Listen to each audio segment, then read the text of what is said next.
Vamos iniciar a gravação. Está o Vinícius entrando.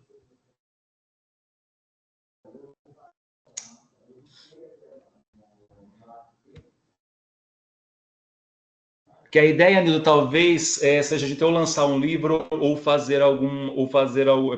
produzir alguma coisa ao redor dessas reuniões, tá? Mas antes de tudo a gente vai conversar com os convidados e convidados para que isso seja possível ou não. Muito bem, deixa eu abrir, então, são 5h10. Eu sou Rodrigo Barque, sou coordenador desse grupo de estudos e pesquisas em democracia, ecologias e cotidianos escolares. Como o grupo está já há muito tempo avisado e ciente, nós vamos dar hoje início ao nosso ciclo de conversas do GDS. A gente conseguiu a gentileza de todas as colegas e colegas que eu convidei terem aceito o convite, conseguimos acertar a agenda de todas e todos, e a gente vai abrir em grande estilo com a professora Nilda Alves, da UERJ do Rio de Janeiro. Eu quero começar essa conversa, antes de mais nada, e é algo que eu vou fazer nos próximos encontros também. Eu quero só dizer como eu conheci Nilda Alves pessoalmente. Logicamente, quando eu fazia a graduação com o Marcos Feigota ainda, entre 99 e 2002, e quando eu fiz o mestrado com ele entre 2004 e 2006 aqui na Uniso, a leitura da Nilda Alves era obrigatória. Boa parte da minha dissertação de mestrado tem também a influência do trabalho dela, principalmente sobre o que ela vai fazer, talvez ela venha falar hoje, que é sobre a questão das redes, mas eu só fui conhecer pessoalmente ela em 2007, quando teve um evento aqui em Sorocaba. E a Nilda Alves, e lá vou contar a história, e a Nilda falando justamente, eu lembro até hoje, Nilda, que eu estava indignada porque haviam feito uma pichação sobre a estátua do Zumbi dos Palmares, que havia sido recém-instaurada. E eu tinha acabado de fazer uma dissertação sobre pichação. Meio jovem ainda, estava com uns 27, 28 anos, eu fui, logicamente, bocudo que nem eu era, questionador que nem eu era ainda mais anárquico que eu sou hoje. Falei, mas Nilda, seguinte, e assim, todo com aquele jeito, né? Mas será que os meninos que picharam sabem da importância de Zumbi dos Palmares para toda a questão da libertação, da libertação dos escravizados, da luta contra a escravidão e da importância de Zumbi dos Palmares? Os meninos não sabem. Quem que alertou esses meninos, né? E aí começou a conversa. E a gente só foi se encontrar meio que online recentemente, né, Nilda? No próprio processo de construção das redes, né? Mas por que eu estou falando isso? Porque eu vou deixar os meus alunos e alunas e colegas à vontade aqui para fazer também o mesmo tipo de questionamento, se for possível, desde que tenha um juízo, tá? Mas é uma alegria muito grande você estar aqui com a gente. A gente está tentando se fortalecer como grupo, mesmo que a gente tenha uma herança muito forte. A Uniso tem um programa já antigo em educação, e a gente tem uma herança muito forte. Nós somos um grupo que está tentando se constituir perante o caos da educação brasileira, perante o caos que a gente vem cada vez mais no sentido sociopolítico, ambiental, cultural vivendo, e a gente está tentando construir outras coisas dentro do campo da educação, e a gente encontrou um amparo muito forte no convite que você fez a nós para fazer parte da REISA. E eu constantemente, em todas as conversas com as estudantes e estudantes, eu venho falando da importância de nosso pertencimento e da nossa parceria e da nossa participação na REISA, que pode, no mínimo, nos fazer aprender um pouco mais. Então, Nilda, quero agradecer mais uma vez sua presença. A palavra é sua. A ideia é que a gente, assim, o tempo é seu. E a gente fica aqui, geralmente, até umas 7h, 7h15, mas, logicamente, que eu não vou pedir para os convidados ficarem aqui até esse horário. Então, fique à vontade para falar quanto você quiser, como você quiser. Se você quiser ficar aqui até às 7, tudo bem. Se você quiser ficar até às 6, 6h15, fique à vontade também, que depois a gente vai acabar conversando, discutindo também sobre o que você conversou conosco. A palavra é sua, os meus estudantes e colegas aqui são os seus. Agradeço mais uma vez e obrigado.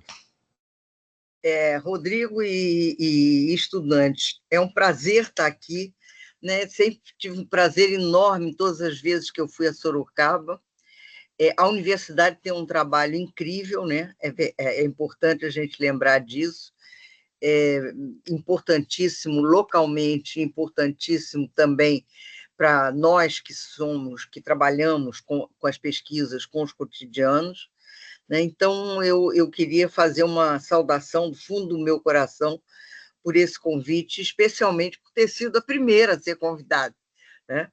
Então, isso é uma honra para mim. E eu vou me referir à questão da pichação, viu, Rodrigo? Que você não sabe, nunca mais a estátua foi pichada. É interessantíssimo isso, porque efetivamente os movimentos se puseram em movimento, né? E a população jovem sabe que aquilo ali é sagrado, né? Então, realmente, não há a pichação mais, né? E é incrível como a própria direita, que também anda pichando para cacete, né, Rodrigo? Tá complicada essa situação brasileira, mundo, né? No mundo inteiro, e ainda não atingiu essa estátua, e eu espero que não atinja, né? A outra questão é que eu queria deixar, como você usou a abreviatura da universidade, o ERJ, né, eu queria dizer que nós somos Universidade do Estado do Rio de Janeiro, porque, ao contrário das paulistas, nenhuma outra do Estado é estadual, né? Porque muitas vezes chamam a gente de estadual, mas a universidade é do Estado do Ceará, a Universidade do Estado do Amazonas, a Universidade do Estado do Rio de Janeiro, Universidade do Estado da Bahia, nenhuma outra é estadual, só as paulistas são. Isso para se algum dia vocês tiverem que nomear alguém de outra universidade de Estado. A outra questão que eu queria chamar a atenção, porque eu esqueci de fazer isso quando até porque, como eu mando o livro, né, eu digo assim, bom, vão ter a curiosidade de olhar o livro, entende? Por que tantas palavras são usadas, os termos são usados juntos, espaços-tempos, práticas, teorias, né? Essa explicação está exatamente na página 15 do livro e é a nota 2, tá? Então, está toda a explicação aí, por que a gente usa dessa maneira essas palavras e por que isso é uma questão importante para as pesquisas com os cotidianos.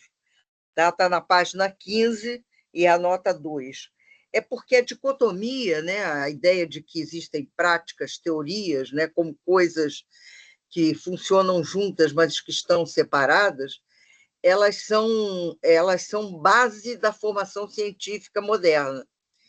E isso aí, num determinado momento, começou a nos perturbar, né, dentro das pesquisas que a gente fazia com os cotidianos, porque a gente via prática teoria, porque não existe prática sem teoria firmada, nem teoria sem base de prática, e isso eu estou lidando só com essa, mas todas as outras, né, como ensino-aprendizagem, né, que a gente botou junto também, invertendo, inclusive, porque todo mundo diz ensino-aprendizagem, a gente usa aprendizagens, ensinos, né, bota muita coisa no plural, bota junto, né, porque exatamente a gente quer perceber um mundo muito mais próximos e unidos, né? E nesse sentido, Rodrigo, você vai ver, quando você for hoje lá no WhatsApp do GE, nosso Cotidianos, você vai ver que tem uma discussão sobre cultura, porque na proposta que eu fiz para o trabalho artefatos culturais, né? E Lé Rangel tem debatido muito isso, dizendo que esses culturais talvez não precisassem existir, porque ele reflete um contrário à natureza, né? Muito forte, hegemonicamente. Então, talvez usar só artefatos fosse melhor.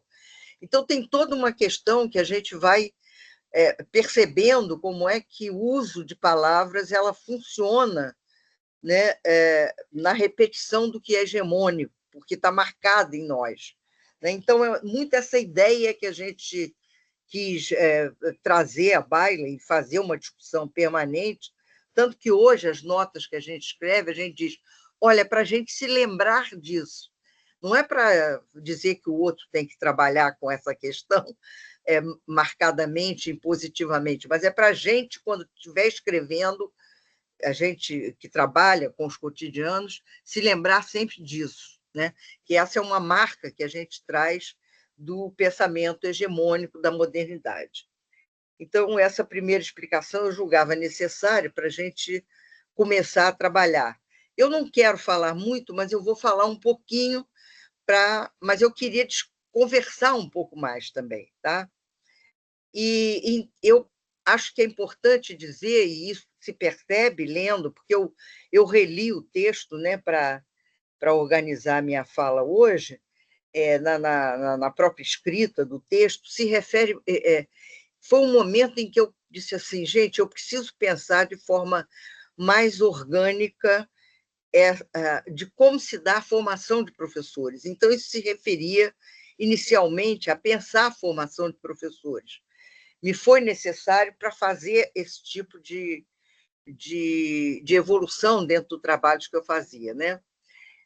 Mas hoje eu acho que isso marca nós todos como cidadãos, trabalhadores, enfim, né? Como docentes, enfim, serve para tudo. E eu quero chamar a atenção também que isso não é uma forma de realidade, né? É um pensamento que me ajuda e ajuda muitos a organizar a maneira como a gente precisa pensar a nossa formação. Né? Não é assim, isso é assim, a realidade é essa, né? Não é isso. É uma forma que ajuda a gente a pensar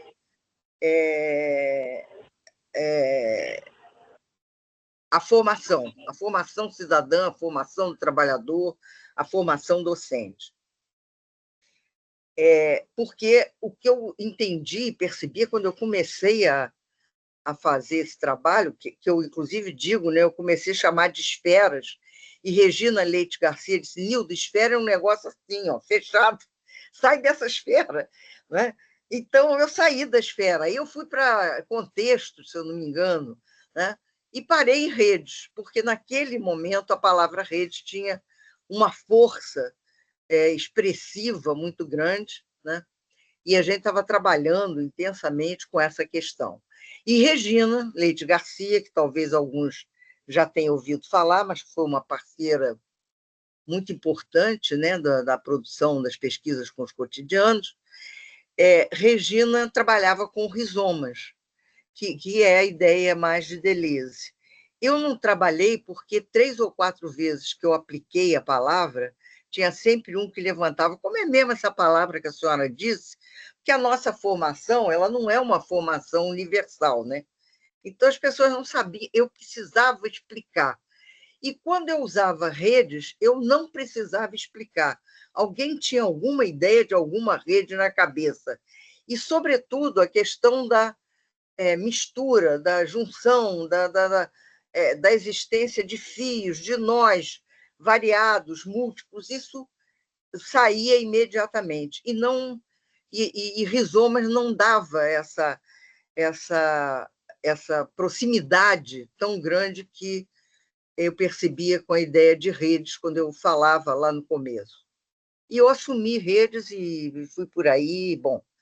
Então, é uma solução, eu torno a repetir, uma solução, é uma ideia, né? Uma proposta de pensamento para exatamente entender que a nossa formação como cidadão, como trabalhador, como docente, como mulher, como homem, como homossexual, como negro, como, enfim, a nossa formação, as nossas tantas formações, elas são sempre muito complexas, elas são sempre extremamente diversas, né? E a gente precisa questioná-la em múltiplos espaços e tempos, e não só na nossa formação, seja ela na graduação, na pós-graduação, seja onde for. E perceber, portanto, que essas coisas todas são articuladas. e que trazem uma complexidade muito grande. Quer dizer, não é fácil dizer como é que a gente se forma. E não é muito menos fácil ainda descobrir como, num determinado curso, né, ou num determinado componente curricular de um curso, a gente forma bem um professor, por exemplo. Né? Não é por aí. E eu acho que talvez a grande saída seja exatamente a gente trazer a ideia dessa complexidade, né? E ver como cada um resolve assumir, né? E trabalhar e conversar sobre essa multiplicidade. Quer dizer, não dá para dizer assim, esse meu curso, né, vai ser aquele curso que vai, né, ser monumental e formar perfeitamente docentes. Né? Então, eu acho que isso é essa a intenção, né, dessa ideia de redes de formação, redes educativas, né, como nós chamamos, entendendo que elas são sempre de práticas teorias. E elas estão sempre em movimento, isso é uma questão que é extremamente importante, e vocês vão ver aí que, num determinado momento, aliás, acho que nas práticas teoria dos movimentos sociais, eu coloquei a questão hoje que atravessa muito a gente, que é essa questão das religiões. Né? Hoje essa é uma questão bastante complexa na escola, é uma questão que foi assumida pelo governo anterior para determinar como movimentações que deveriam existir em educação, de forma extremamente complicada, né? Trazendo possibilidades, né, de eleições em que essa ideia, né, de pertencimento a uma determinada religião permite você eleger o bom candidato.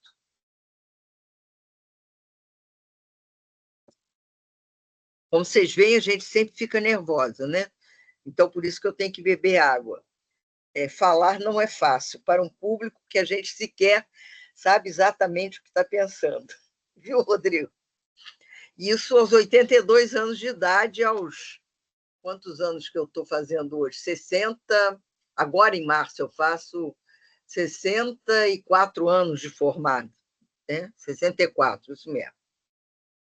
Bom, então, vejam bem, essa ideia, né, de que a gente tem a formação de todo tipo em muitos espaços-tempos diferenciados, é que me possibilitou pensar essa coisa das redes diversas, né? Sabendo que o tempo todo elas estão conectadas, que muitas vezes algumas delas assumem importância capital.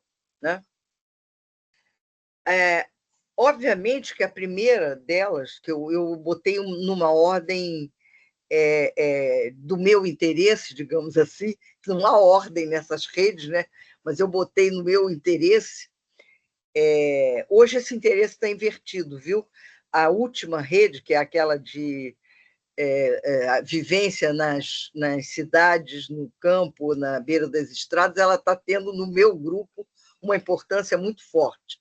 Nós acabamos de defender uma tese de uma pessoa que trabalha com os movimentos nas ruas, e ela trabalhou com o Lula Livre, aquele movimento que se formou, né, na rua, frente ao lugar onde o Lula estava preso, e com as Linhas do Rio, que são um grupo de mulheres que vão para as praças e ficam bordando.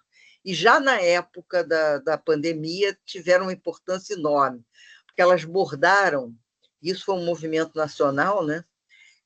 Bordaram o nome de todos aqueles que iam morrendo, né, com a pandemia. Elas fizeram uma pesquisa incrível, né, em hospitais, porque tinham conhecidos médicos, e bordaram. E no Rio de Janeiro foi um pano que se estendeu por toda uma praça lá no centro do Rio, com o nome de todos que tinham falecido até aquele momento. E, evidentemente, na luta pela vacina, que ainda não existia. Né? Então, eu comecei pelas práticas educativas, pelas redes educativas, das práticas teorias de formação acadêmico-escolar. Isso é importante eu chamar a atenção para essa palavrinha escolar colocada aí, porque na primeira redação disso, eu chamava a atenção que essa nossa chamada formação inicial, que a gente tem nas graduações atualmente, né, porque já houve a formação de docente no ensino médio, mas hoje ela se dá na universidade, no ensino superior, melhor dizendo, e eu chamava já a atenção de que a nossa formação, né, de escola, ela não se dá nesse lugar, né? Embora, muitas vezes, eu dizia, alguns docentes de ensino superior assumem um estudante que chega na sua sala como se ele fosse uma tábula rasa, como se nada tivesse escrito nele, não é? Quando ele já tem, anteriormente, 9, 11, 14 anos de escola, quando ele já teve contato com docentes de todo tipo, de autoridades educacionais e diretores de escola de todo tipo, de servidores de escola de todo tipo, de situações disciplinares de todo tipo. Aí vinham dizer que ele não sabe nada de escola, então você vai aprender o que é escola agora. E ele sabia muita coisa. Então, era quando eu coloquei esse escolar aí, acadêmico escolar, né, era para chamar a atenção disso. Nossa formação inicial, né, oficial, ela não é a inicial. A inicial é aquele primeiro contato que a gente tem com a escola. E muitas vezes é por sujeito interposto. A minha irmã aprendeu a escrever o nome dela e uma série de palavrinhas comigo, né? Porque eu tenho 3 anos mais do que ela, fui para a escola antes, queria ser professora desde essa idade, né? E não consigo deixar de ser, para falar a verdade. Esse é o meu grande tratamento psicanalítico, como deixar de ser professor, né? Eu vou aprender ainda. E ela aprendeu todas as letras rebatidas, o nome dela é Neila. Então, repara quanto rebatimento teve aí. O N era rebatido, o E era rebatido e o L era rebatido. Quando ela chegou na escola, ela já sabia escrever o nome e uma série de palavrinhas, todas erradas. Ela teve que reaprender com grande dificuldade a como se escrevia o nome dela e essas palavrinhas outras que ela sabia também, né? Então, a gente aprende até mesmo antes de estar na escola, né? E isso, então, exige que a gente compreenda que a nossa formação, né, ela é uma formação muito antiga, digamos assim, e que com ela a gente precisa dialogar o tempo todo, né? Tudo que se aprende fora, né, antes de se entrar na escola.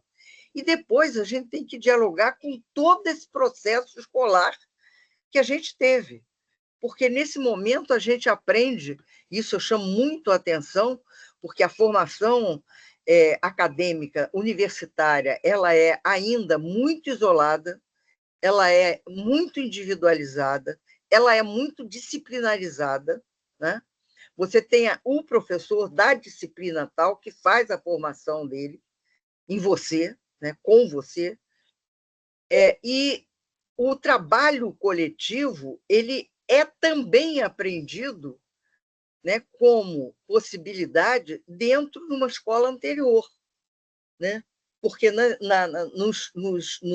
escola básica é comum esse processo de você aprender com o outro. E quando eu digo aprender com o outro, não é só aquelas pesquisas que o professor pede para serem feitas, né? É como se defender de um determinado professor em que você forma, né, determinados processos com outros colegas, ou como atuar junto de um diretor para conseguir determinada coisa, né? Ou como fazer determinados processos contra alguém. Nós, nesse mês, a gente está vendo o filme Monstros, japonês, que trata da história de um menino. É um filme muito interessante, né, que trata de como é que a mãe do menino vê, como é que o professor vê, como é que a diretora da escola vê, enfim, há toda histórias que são contadas, né, que a gente vai discutir muito as narrativas, né? É bom lembrar que a gente vai ter uma live da Amped com o nosso grupo, né, com o nosso GE, sobre narrativas, exatamente, e esse filme trata muito disso. E é interessante como é que isso é uma característica tanto da literatura como do filme japonês, essas múltiplas narrativas sobre um mesmo processo. Então, essas maneiras como nós nos organizamos coletivamente na escola é um processo que é aprendido também anteriormente à universidade. E aí, às vezes, a gente acha estranho quando o aluno chega em grupo com determinada reivindicação, né? Mas é socialmente aprendido esse tipo de questão, né?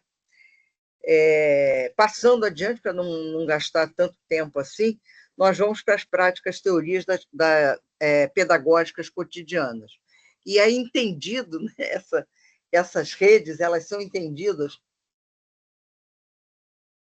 como aquela que realmente serve ao professor.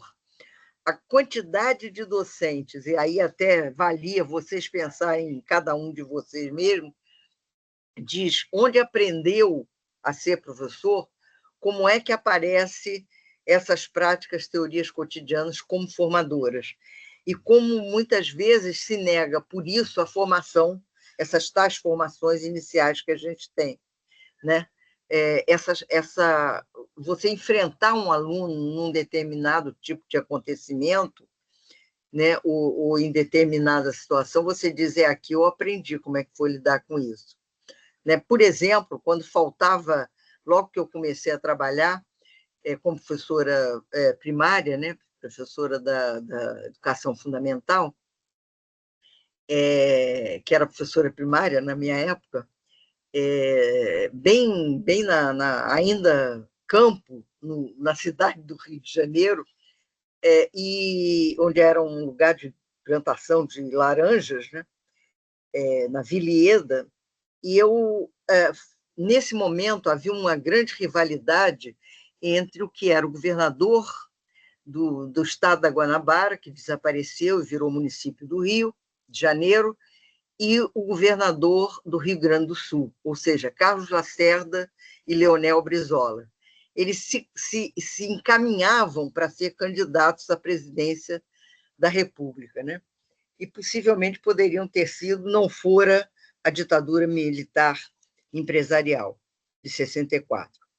E aí uma das táticas do Lacerda para o Rio de Janeiro era proibir a entrada de arroz, que era produzida no Rio Grande do Sul, e dizer que o Brizola não estava deixando vir arroz para o Rio porque era rival dele, né?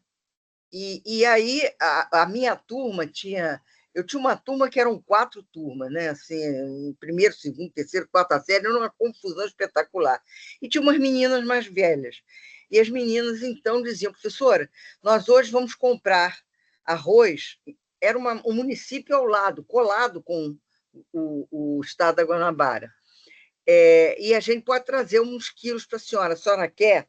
Porque lá tem arroz à vontade, arroz desse tipo, arroz desse tipo. Então, elas sabiam tudo, sabiam onde comprar, sabiam preço, sabiam qualidade de arroz, sabiam tudo. E se ofereciam para comprar para mim, porque elas iam assim, as mães, né, com elas iam em mutirão, né? Iam um grupo e comprava arroz para toda a comunidade que tinha ali naquela região, na Vila Ieda, né, que chamava. Aquele bairro, né, que na verdade era um vilarejo. Bom, então, esse tipo de questão, quer dizer, de como é que a gente aprende nesse lugar, né, e aprende sendo estudante, aprende sendo docente, é uma coisa extremamente forte na nossa profissão. E a gente sabe que aprende, né?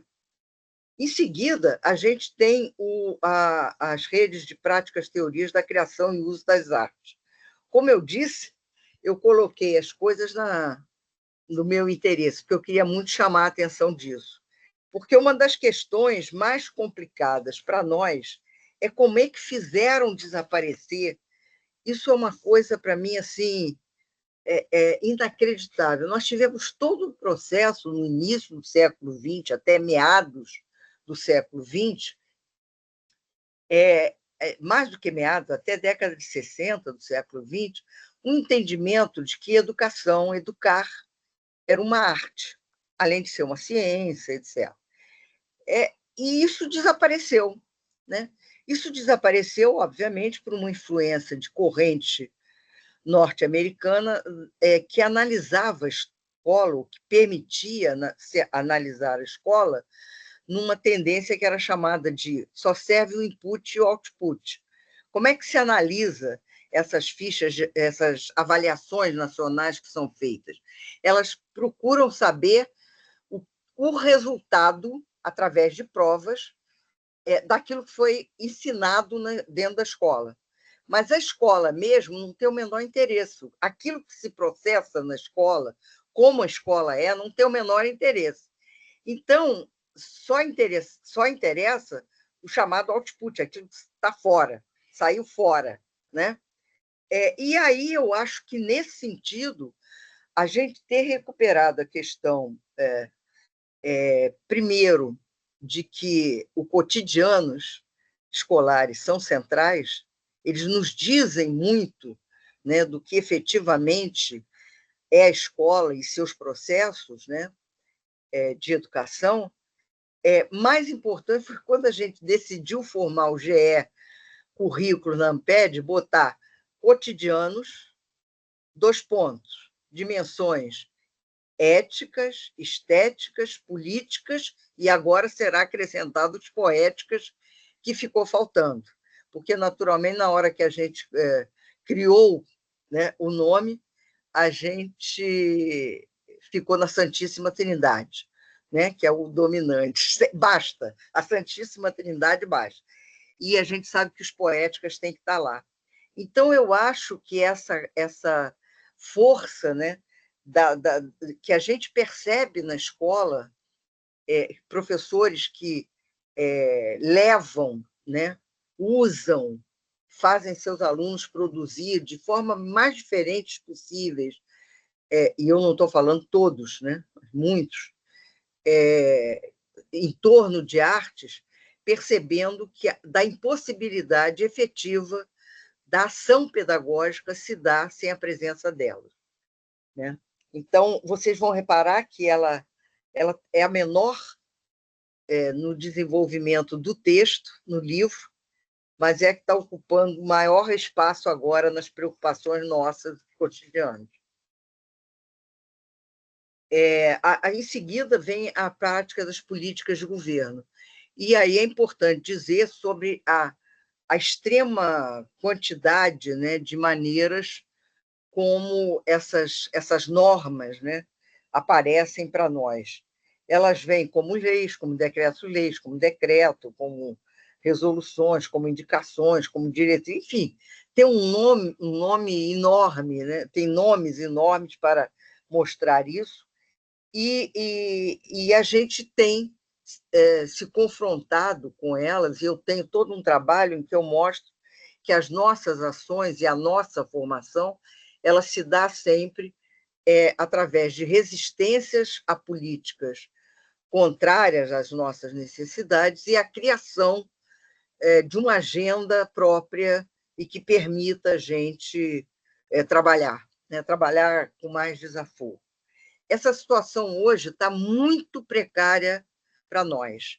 Os governos, em especial os governos estaduais, que são muito em grande quantidade de direita, mas não só, estão aplicando formas incríveis para destroçar, né, ações coletivas de docentes. Isso eu acho que é o problema mais complexo para nós a enfrentar hoje. Eu estou tentando mobilizar a Amped, as presidentas da Amped, para isso, mas está difícil, gente, porque são tantas as coisas que estão sendo feitas que a gente não sabe nem como trabalhar isso, né? Desde a precarização total de determinadas situações, né? A reforma, por exemplo, que tentaram fazer no ensino médio mostra isso, né? Até a forma de precarização total do serviço, que a gente tem chamado de uberização da docência, né? Porque hoje, no Paraná, aquele tal de Ratinho, o que ele fez foi... ele não privatizou as escolas, né? Mas ele privatizou os professores. Os professores são contratados por firmas que pagam o que querem, que ganham dinheiro público, contratam os professores, e esses professores entram nas escolas públicas com esses salários pagos por essas firmas, né? Até toda uma tentativa de colocar isso via... e não é para formar diferentemente, modernamente, claro que eles fazem esse discurso, mas não é. É para ganhar dinheiro público, né? São firmas que fazem todo um sistema online de formação. Foi isso que se tentou fazer, por exemplo, no Amazonas, muito recentemente, e que os docentes indígenas conseguiram travar no ensino médio, né? Com toda essa coisa da privatização das escolas mesmo. Hoje saiu, a Justiça Paulista disse que é ilegal privatizar escolas públicas, né? Então, deu um trava, mas eles iam fazer isso, especialmente com aquilo que eles estão chamando de escolas cívico-militares, né? E existe toda isso, já é lei, né? Foi votada no Congresso, no governo passado, a tal da homeschooling, quer dizer, ensino dentro de casa, né? Que isso, na Constituição, ela não era permitido, porque era preciso ir para a escola, né? O pai tinha até que comprovar que o filho estava na escola, senão era considerado como meliante, como bandido, se não tivesse o filho na escola. E todo o governo atual, federal, ele está levando para isso, quer dizer, o salário de família é dado, a criança tem que estar na escola, né? Então, tem toda uma coisa que é uma luta que a gente está tendo que travar contra essas situações.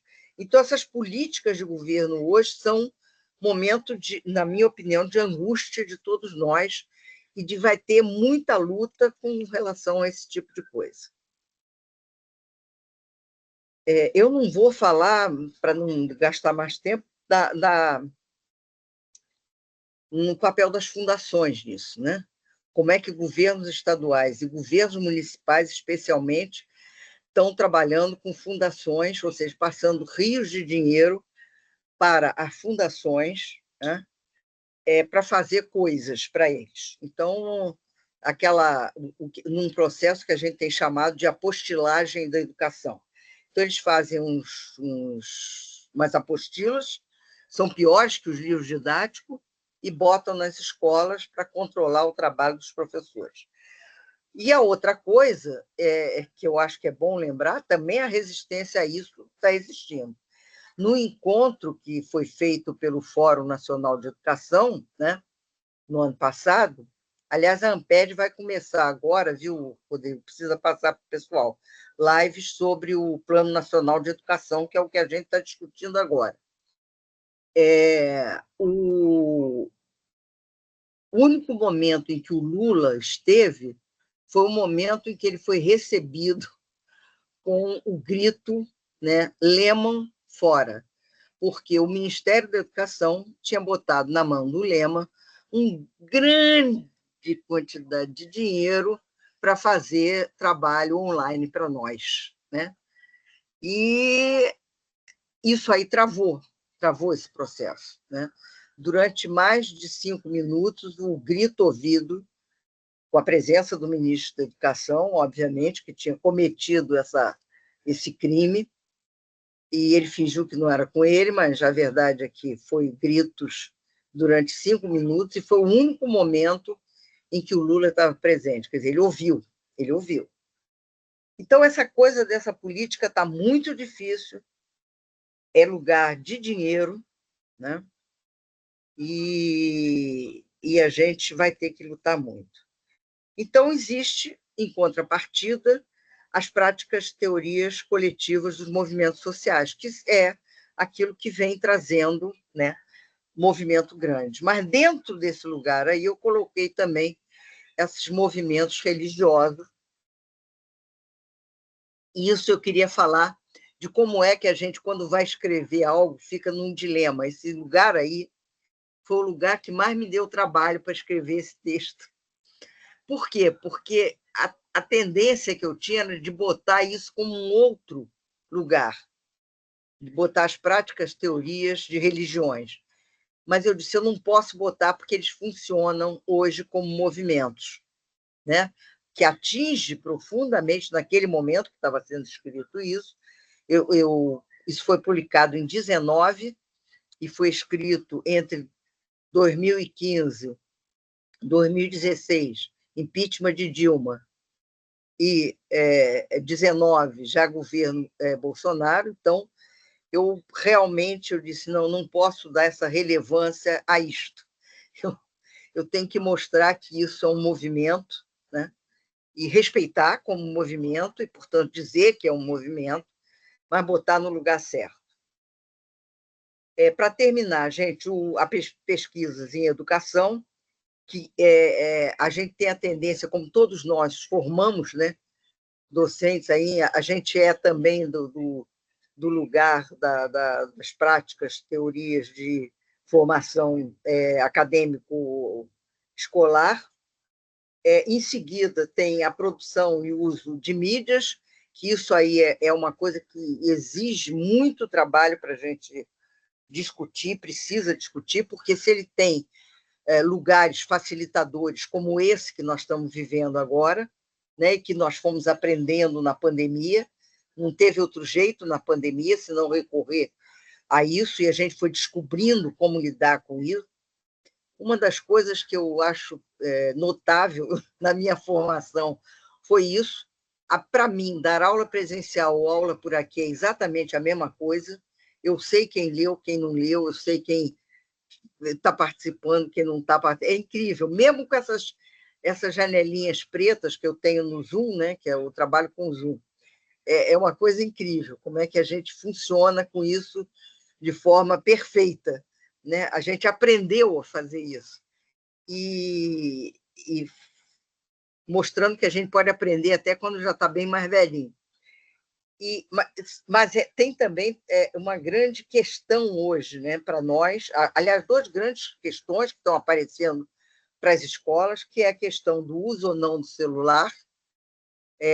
Você já divulgou entre eles aquela cartilha, né, que o governo publicou, o Ministério passou lá pelo nosso GE.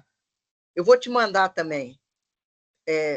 Eu vou te mandar. Acabou de passar, tem coisas bem interessantes, coisas questionáveis, mas coisas bem interessantes também. E a questão da IA, né, da inteligência artificial, que hoje é uma coisa que está todo mundo querendo discutir, querendo entender, porque está avassalador. Ela tem entrado nas nossas redes, Instagrams e Facebooks, etc., de formas assim muito incríveis, né? Uma das coisas que apareceu recentemente foi personalidades falando, né? Falando coisas atuais. Eram personalidades de antes, com a voz que tinham até, e outras coisas, né? Que aparecem de forma muito atrativa, né? E que está de uso aí de qualquer um. Então, isso está nos preocupando também bastante. Mas, enquanto relação a isso, sim, outro papel que a gente tem deletério, que a gente tem que discutir é o das grandes mídias, né? Que agora, por exemplo, a gente não consegue ouvir mais a Rede Globo falando, porque falam coisas inacreditáveis. Agora é a fome que o brasileiro está passando, porque os alimentos estão aumentando o preço enlouquecidamente. É uma coisa assim que a gente já ouviu, mas que cola, né? E que cola, é uma coisa assim muito braba, muito braba. E a gente tem que, o tempo todo, ter uma formação crítica com relação a essas falas, né? Então, Mas, fundamentalmente, com todos esses processos aí, o que a gente precisa, obviamente, é conhecer. Não pode dizer, não me serve, vai para lá. Não, tem que conhecer, tem que conhecer. Conhecer, eu acho, viu, o Rodrigo, e para mim, na minha idade, é conhecer coletivamente, porque eu tenho muita dificuldade com algumas coisas, terríveis dificuldades com tecnologia. Mas, ao mesmo tempo, eu sei que ao meu lado tem gente que sabe, né? E o meu grupo funciona de maneira incrível com isso, né? Ontem nós estávamos falando de monstros, né, no filme, ontem não, antes de ontem, no grupo, e eu tenho uma doutoranda que ela é craque em achar PDFs na internet. Então, nós falamos, eu lembrei do livro Pedagogia dos Monstros, do Tomás Tadeu, e eu disse, Roberta, esse livro existe, o PDF deve estar por aí. 5 minutos depois, ela colocava o PDF do livro, né, para o grupo, e o grupo pôde ter acesso a isso, né, que é muito interessante, aliás. Esse livro é um dos livros ainda muito válidos do Tomás Tadeu. Então, tem todo esse tipo de coisa que a gente funciona muito coletivamente. Então, eu acho que eu estou conhecendo por aí, com a ajuda dos outros, né? E, por fim, esse que eu já falei um pouquinho, que é o da teorias práticas das vivências nas cidades, no campo e à beira das estradas. Então, como é que a gente viver nesses lugares traz inúmeras ações que são diferenciadas e que funcionam diferentemente dentro dos processos educativos escolares, né? Nós conhecemos a grande experiência escolar do MST, por exemplo, que não tem nada a ver com as escolas. Eles conseguiram fazer funcionar um sistema que eu posso concordar ou discordar, viu, Rodrigo? Eu tenho... Mas não é o caso político da gente fazer essa discussão agora. Mas é muito interessante como é que funciona, né, esse tipo de coisa.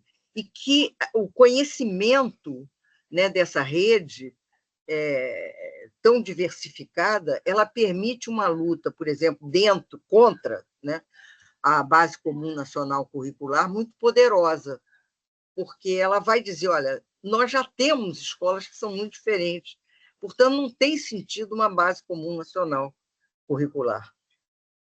Não faz sentido, porque a gente sabe que as escolas são diferentes. Não precisa muita procura para isso. Uma escola que é à beira de um rio do Amazonas, que está sofrendo com as profundas secas atualmente, né, mas que já enfrentou enchentes, ela não tem nada a ver com uma cidade numa das favelas do Rio de Janeiro. Quer dizer, então, é toda uma movimentação que permite, né, a gente, compreendendo essas vivências diferenciadas, a gente perceber a não necessidade de uma base nacional comum, né? Então, que as diretrizes bastavam, porque essa foi a primeira tática dos movimentos. Quando o primeiro movimento que foi feito para combater o que estava na lei, que era a base nacional comum curricular, foi fazer diretrizes, e a diretriz já dá essas possibilidades de encontros, né, de fugas e tal. Não precisa de base nacional. Mas, enfim, chegamos a ela, e aí a luta agora no Plano Nacional da Educação. Então, é isso, gente. Eu tentei ser breve, mas gastei praticamente quase 1 hora nisso. Levei 40 minutos. Desculpem, mas é complicado. Imagine, Nilda, se deixar, a gente vai longe. Mas é uma questão que eu queria falar para você. Até que horas você pode ficar conosco? Eu posso ficar, eu me botei até às 19. Perfeito, joia. Tá, tinha gente querendo falar comigo, eu mandei ligar depois das 19h30, para eu poder levantar e apanhar mais água. Tá, joia, viu? Só como a gente... E ao banheiro, porque depois de beber muita água, eu vou ao banheiro. Pois é. Nilda, obrigado. Eu não vou falar muito, eu vou deixar com que a minha turma converse com você. Gente, ergam as mãos aí no, no, no, no, no- no Teams aí, só para eu fazer a administração Apareceu do uma tempo. mãozinha já aqui do Davi, não é isso? Daí Aí a gente tem vai o seguindo essa Uratã, que ordem. nome lindo. Gente, à vontade, a palavra é de vocês, a Nilda é de vocês. Mas Bom, acho que você tem vou que dar de iniciar. um por um, não? Ah, sim, não. É porque no Zoom aqui, no Teams, ele aparece a sequência e o pessoal vai respeitando a sequência por Ah, número. legal, gente, gostei. Isso não aparece no Zoom, não. Muito bom. Então é Davi e Uratã depois, é isso, né? Ah, tá ótimo. Professora, primeiro, obrigado, né, pela fala. E é muito interessante, né, porque acho que essa questão do texto, né, a gente está há bastante tempo, né, o Rodrigo me orientou do mestrado, então a gente tem trabalhado, inclusive com esse seu texto há muito tempo. Então, na verdade, a gente sente que já está conversando há muito tempo, né? Mesmo que, na verdade, né, não haja essa interlocução tão direta. E tem um monte de coisas, na verdade, que eu queria perguntar para além, mas vou tentar, por uma questão de tempo, né, da oportunidade para os colegas também de resumir assim em uma pergunta só, apesar de ter várias questões de pensar, né? Eu fiquei pensando quando, na página 18, na nota 8, a senhora fala, eu achei muito interessante porque a senhora traz uma questão de sugestões e obrigatoriedades, né? Falando das leis, né? Como essas coisas aparecem na escola, e eu achei muito que fala assim, né, na nota. Lembro sempre que a maioria desses documentos oficiais aparecem como sugestões, mas são trabalhados como leis. E isso, para quem está lá na rede mesmo, isso é muito forte, né? Eu queria atrelar isso à história que a senhora vai contar entre a página 55 e 57, daquela professora de geografia que propõe uma avaliação, né, para todas as turmas, inclusive as turmas que não eram delas. Aí só uma turma vai bem, aí depois os outros professores propõem, e aí tem toda aquela situação constrangedora Era de de química, viu? descobrir. É de Ah, de química. química? Ah, tá. Então, não sei por que internalizei geografia. E aí tem toda aquela situação dela ter feito, né, as provas. E aí eu fiquei pensando muito quanto isso tem a ver com uma realidade que a gente está vivenciando cada vez mais. Eu sou professor da rede pública desde 2010. Eu sempre na rede estadual de São Paulo e agora na rede municipal de São Paulo. E a gente vem avançando muito fortemente a questão das avaliações externas, inclusive com ameaças, né? Aí eu pensei muito isso, né? Porque de início você não tem uma questão de trabalhar obrigatoriamente, só que agora, cada vez mais, há uma chantagem, uma pressão, porque eles querem, inclusive, tirar diretores, punir professores, né? Tem todo um discurso aberto. Se não atingir os índices, vocês vão ser prejudicados não só em termos financeiros, por conta de premiações, mas também vão retirar os diretores, vão retirar o coordenador da escola. Isso está muito forte, né? A rede municipal de São Paulo, ela tem em torno de 90% dos seus professores, do seu quadro de educação efetivos. É o contrário da rede estadual, que hoje tem menos 50%, segundo dados da POS, 40% só são professores efetivos. Mas a gente vê que esses ataques têm ido. E eu pensei muito nisso, né? O quanto esse movimento que a professora fez parece, porque a gente vê colegas muitas vezes entrando por isso, ou preparando só para a prova, né? Ou até burlando sempre que possível. Aí queria que a senhora comentasse um pouco quanto a senhora acha que essa questão das avaliações externas com esses modelos tem relação com essa política neoliberal, tem relação com isso que a senhora trouxe, e o quanto, de alguma maneira, pegando por essa história da professora de química, o quanto parece que já tinha alguma coisa, né? E vinculando essa questão de orientações e obrigações, né? Porque de primeiro, não, olha, é só uma proposta. O material que está aqui é só uma sugestão, porque é a liberdade de cátedra. Mas na prática, se você não trabalha o material e os alunos não vão bem na avaliação externa, todo o resto parece que é desconsiderado. Se a senhora puder falar um pouquinho, eu agradeço. Obrigado pela palavra. Eu falo já ou a gente ouve o Uratã? Vamos por vez, Nilda. Eu acho que nós temos tempo para isso, então, já que dá tempo. Só uma coisa.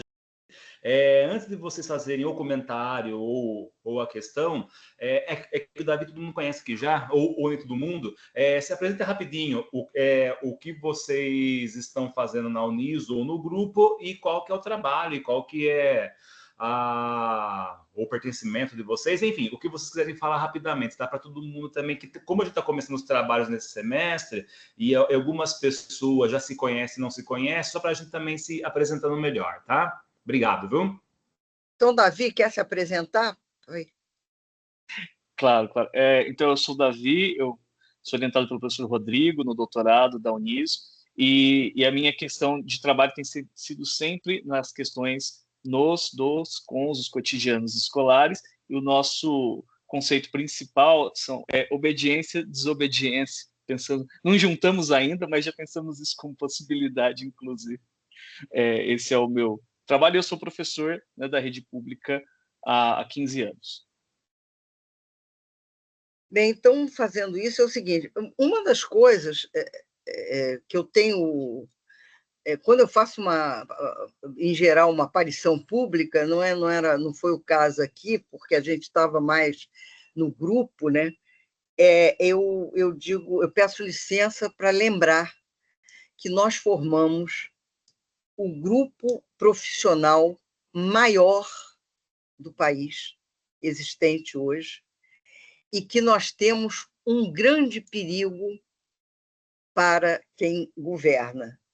Nós temos um contato cotidiano com a população brasileira, com os estudantes, com os pais, né, com a população local, porque a gente é conhecido localmente, né, especialmente os professores de educação fundamental, da educação básica, e que isso é um grande medo das autoridades reacionárias educativas desse país, né? E eles, então, precisam jogar a gente no canto, a gente ter medo. Eles estão precisando disso agora, porque eles querem fazer horrores com a educação pública. Eles querem reduzir o professor a coisa nenhuma. Então, eles querem que a gente fique encostado num canto sem se movimentar. Eu não tenho dúvida disso, porque a gente amedronta eles, né? Antigamente, o grupo, né, profissional maior desse país eram os bancários, que foram reduzidos a quase nada no país. Por quê? Porque foram substituídos por máquinas. E pelo nosso trabalho, porque hoje quem trabalha para os bancos é cada um daqueles que é obrigado a usar o banco. Quando você, né, é você que tem que usar uma máquina, saber como é que aquela máquina se processa, é você que tem que controlar determinadas saídas ou entradas no banco, é você que faz o trabalho que antigamente era feito pelo bancário. Então, isso foi possível no que se refere aos bancários. E eles querem fazer isso com os profissionais da educação, né? Eu acho mais difícil fazer com os profissionais da educação. E eles sabem disso, e por isso têm medo da gente, né? Então, a gente tem que perceber bem essa nossa potência de trabalho, né? Porque é nessa relação que a gente tem com a população brasileira que está o nosso poder, né? Eu acho que isso a gente tem que ter bem claro. Então, é desta forma, Davi, que eu acho que a gente precisa tratar essa questão das obrigações. A gente precisa ter muito contato explicativo com os nossos estudantes, com os pais deles, os responsáveis, né? Porque muitas vezes é muito mais a mãe ou a avó que a gente tem que ter esse contato, tem que ter esse tempo para dedicar a essas pessoas, dedicar individualmente, dedicar em conjunto, se possível, dentro dessa vida louca que a gente está, porque com o barateamento, porque a primeira providência deles foi baratear, gente, o serviço nosso, né? E especialmente o serviço da educação básica. E com isso a gente tem que trabalhar em muitos lugares, né? E o trabalho é barra pesada. E aí, quando a gente resolve estudar, como aqui, né, que vocês estão fazendo, é por conta própria. E aí, né, vamos nós.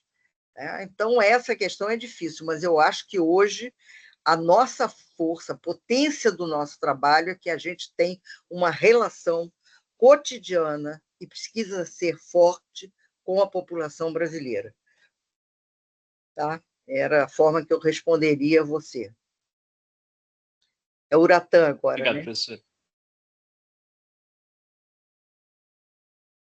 Eu quero que você explique primeiro o seu nome, que é bonito esse nome, hein? Forte.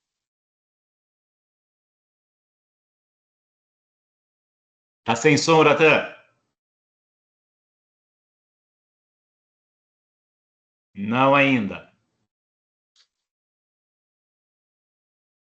Tá sem som. Tá sem som. Uratã, então vou passar para a Érica, daí você volta, pode ser? Que o Uratã vai acertar o som lá, Nilda. Acontece sempre. Sempre acontece, não é só com vocês, não. Então vou deixar a Érica falar, daí depois voltamos para o Uratã.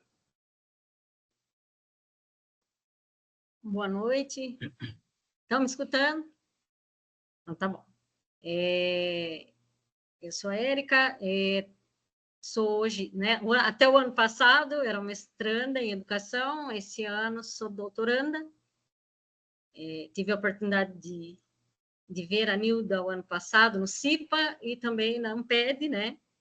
E muitas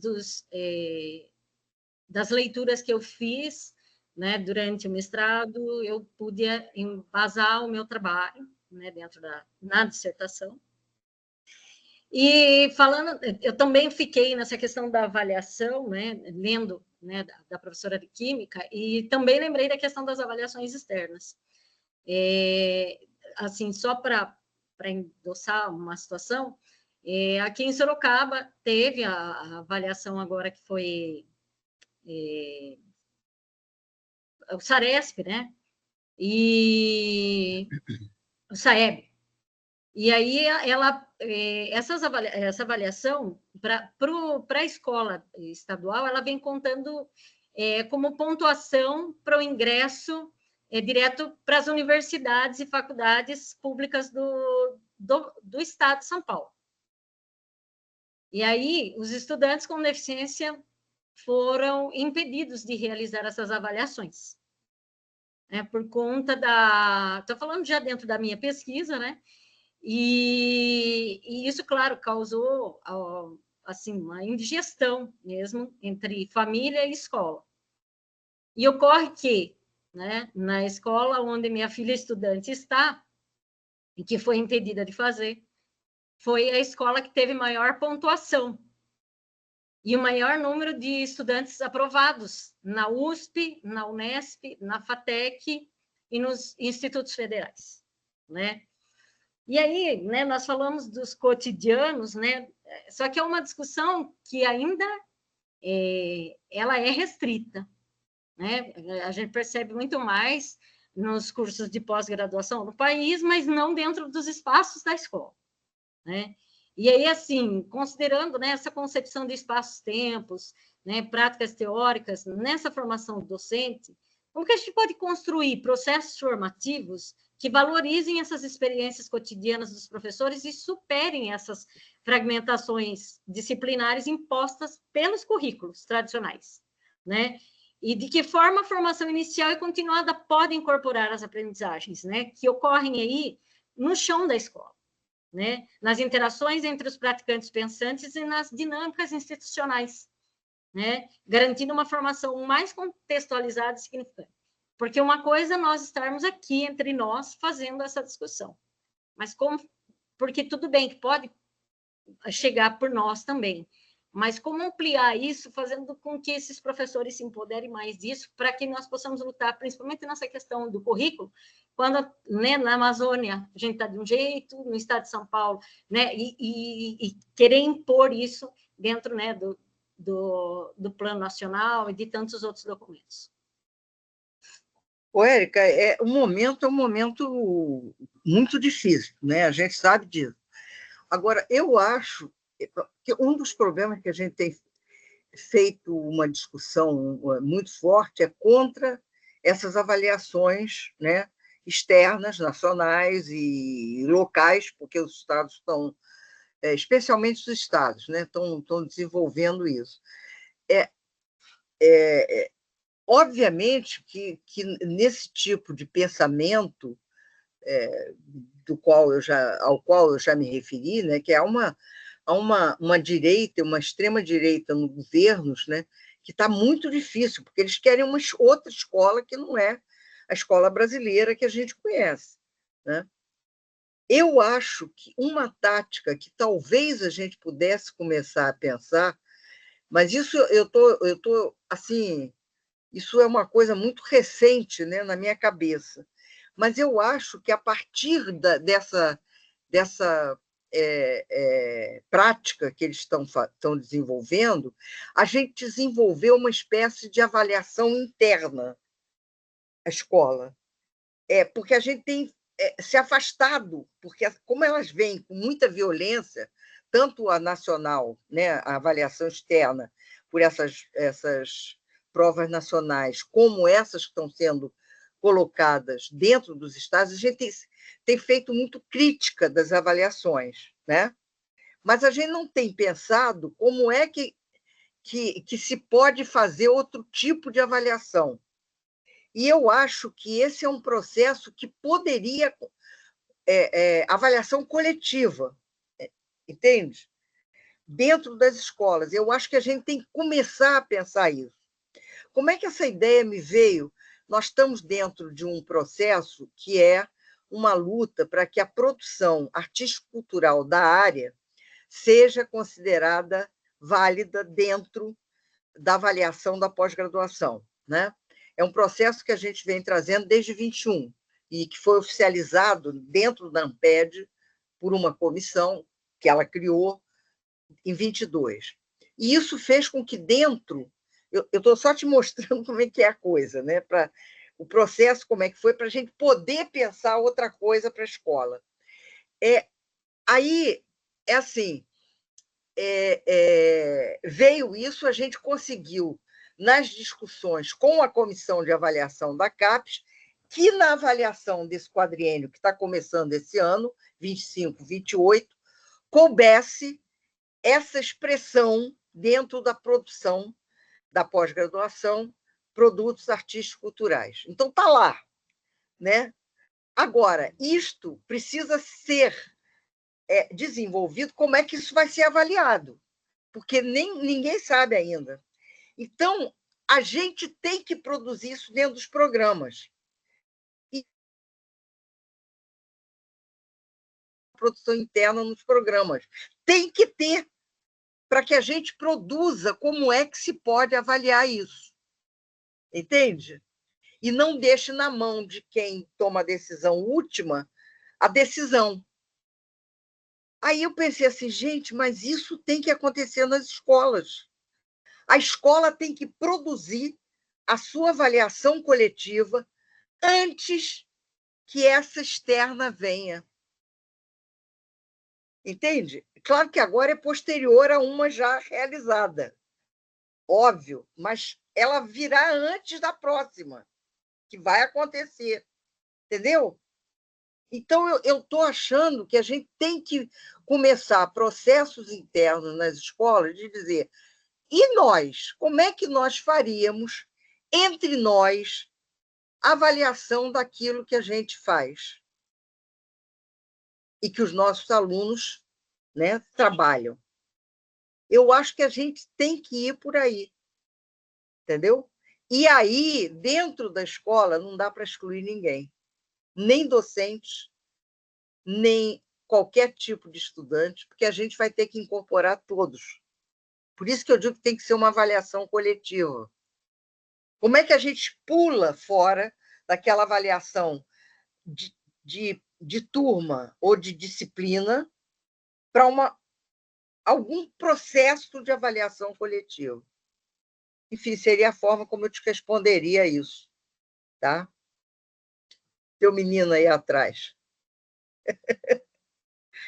Opa! Ele está louco para falar um oi para você, Nilda. Oi, querido. Tudo É bem? o meu preferido. Tivemos boas discussões lá na Amped, né? Um beijão. Tchau, tchau. Obrigada, Nilda. Uratã voltou? Eu acho que não, né? Acho que voltei. Voltou! Onde é que ele Aê! está? Que eu não tô vendo. Agora estão ouvindo.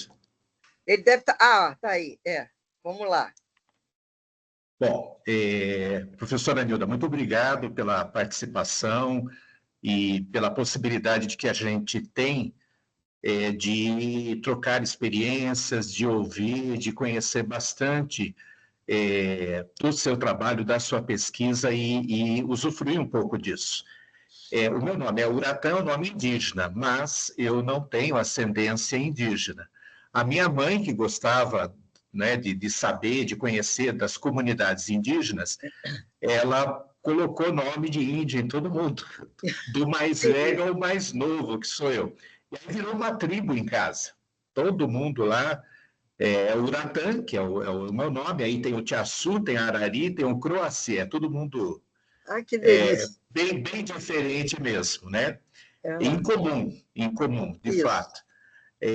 Mas, enfim, eu sou orientando do professor Rodrigo, tenho uma trajetória na educação já de bastante tempo, uma parte significativa na escola privada, na educação privada, e já há um certo tempo, 20 anos, na educação pública. Quando eu comecei o meu mestrado, eu estava na escola particular, e aí eu fui estudar um pouquinho do cotidiano ligado aos professores, aos estudantes, e aí a minha temática era em disciplina escolar. Tive a oportunidade de conhecer alguns pensadores aí, o Bourdieu, Foucault, enfim, e ingressando na educação pública, esse tema, digamos, que envolve a subjetivação, a violência, eu comecei a perceber que não era uma questão ligada propriamente só aos estudantes, isso perpassa toda a instituição. E pelo fato de eu ir também para a gestão, para a direção, o que eu comecei a perceber? Que também os diretores enfrentam no cotidiano situações de violência, situações de subjetivação. E aí começou a se estruturar um projeto que foi acolhido na Uniso e muito generosamente pelo professor Rodrigo, que é de entender o cotidiano dos diretores das escolas públicas aqui da rede de Sorocaba. Essa introdução é para dizer que, de fato, o que a gente observa, pelo menos é o que eu e muitos colegas meus que estão na supervisão de ensino observam, é essa violência do Estado, da administração, para com os gestores, para com os professores, muitas vezes para com os munícipes, porque diversas questões que são direitos das crianças não são atendidas, enfim. E aí, uma das precarizações que a gente observa no cotidiano é muito mais sutil até do que a privatização ou a terceirização que a gente vê como uma prática do neoliberalismo. Essa precarização é quando a própria administração transfere a responsabilidade que seria dela, enquanto instituição, para os gestores. E aí eu vou aproveitar e ligar um pouquinho com o que a senhora comentou sobre as redes educativas de aprendizado. E nós temos as redes formais, que vão, né, nas graduações em pedagogia, formar-nos como pedagogos, e em determinado momento esse pedagogo vai para a gestão escolar. Ora, o que um diretor que tem essa trajetória da pedagogia, da sala de aula, ele quer, ele anseia, ele gosta, é o pedagógico. E, no entanto, o que a gente observa hoje? A administração pública está transferindo para esse gestor que está muito interessado no pedagógico, ou que tem o pedagógico como eixo das suas preocupações, está transferindo para ele outras atividades e responsabilidades que não passam longe disso. Por exemplo, o diretor como alguém que tem que cuidar da contabilidade da APM da escola, o diretor que tem que cuidar da manutenção física predial da escola, ou o diretor que tem que responder processos jurídicos. Na formação desse profissional da educação, muito pouco ele conheceu de contabilidade, de finanças, ele muito pouco conheceu de direito, só que a ele é atribuída essa responsabilidade e é cobrada, e elas são cobradas, né, pela administração, porque se ele não executá-las, ele responde também. A legislação, ela responsabiliza. Está na súmula de atribuições desse diretor, ele é obrigado a fazer. Então, eu queria, com essa fala, colocar em tela, colocar assim como algo para a gente pensar, essa precarização ligada, vinculada ao fazer da gestão que é desse diretor, desse professor, que tem uma formação em pedagogia. E aí, uma pergunta à senhora: como enfrentar, como fazer frente diante dessa precarização, que é muito mais sutil, é muito mais, a meu ver, perversa, porque ele, como profissional da educação, tem que sobreviver, ele tem que trabalhar, ele tem que responder essa demanda, senão ele perde o emprego dele, mesmo na administração pública. Ele pode responder, né, a um processo administrativo, e dependendo do que ele deixou de fazer ou do que ele fez, e ele não teve a formação para isso, ele responde. É isso, professora. Se a senhora puder me ajudar a pensar, minha pesquisa vai quero nesse dizer que o meu sentido, eu grupo está agradeço. trabalhando com diretores, com ideia de diretores agora. E o que é o diretor agora, né? Por quê? Porque este lugar é um lugar ambicionado por esses políticos de direita. O que nós temos tido aqui em municípios do Rio é que a direção deixou de ser eleita, como era predominantemente aqui no estado todo, nos municípios do estado, e passou a ser lugar de nomeação dos vereadores eleitos. Então, cada escola pertence a um vereador, e dependendo da importância do vereador, tem 2 ou 3 escolas que ele pertence. E isto é propriedade deles, efetiva. Por exemplo, o professor de educação física, que foi aluno meu no primeiro semestre do ano passado, não, segundo semestre do ano passado, né, num desses municípios, ele tinha, naquele ano, né, que era 24, por 4 vezes não podido dar aula na quadra, porque o vereador estava lá fazendo uma atividade para a comunidade local. Então, por outro lado, a Resolução 2 do Conselho Nacional de Educação sobre formação de professores, que foi transformada em lei, né, no governo da Dilma Rousseff, e que foi posta abaixo já no governo do seu substituto, depois do impeachment dela, né, que também era Resolução 2, né, uma é de 15, a outra é de 16, 17, a preocupação máxima, em primeiro lugar, é acabar com aquela compreensão de que a formação ela é inicial e continuada junto. A de 15 tratava disso de uma maneira lindíssima. E era do profissional da educação, dos profissionais da educação. E passa a dar uma importância enorme, chegando a fazer uma base comum nacional para a formação de docentes, e passa a ser os diretores a preocupação principal. Eles querem se preocupar para formar o diretor que eles querem, esse que vai executar o que eles querem. Isso foi impedido pelo movimento social. A ANFOP teve um papel importantíssimo nisso, e aí houve toda uma discussão, uma conversa, e hoje a gente está com um outro tipo de processo em andamento, tá? Mas essa questão é central. Essa mudança da escola para todas essas loucuras que estão sendo feitas, pelo medo que eles têm desses profissionais, né? passa por um domínio do diretor da escola, porque ele será o executor local do que eles têm no que eles querem executar. Entre outras coisas, como a gente sabe, na maior parte dos municípios, 50% do que vai para a merenda escolar do município fica na mão dos vereadores, né? E sem controle, sem controle.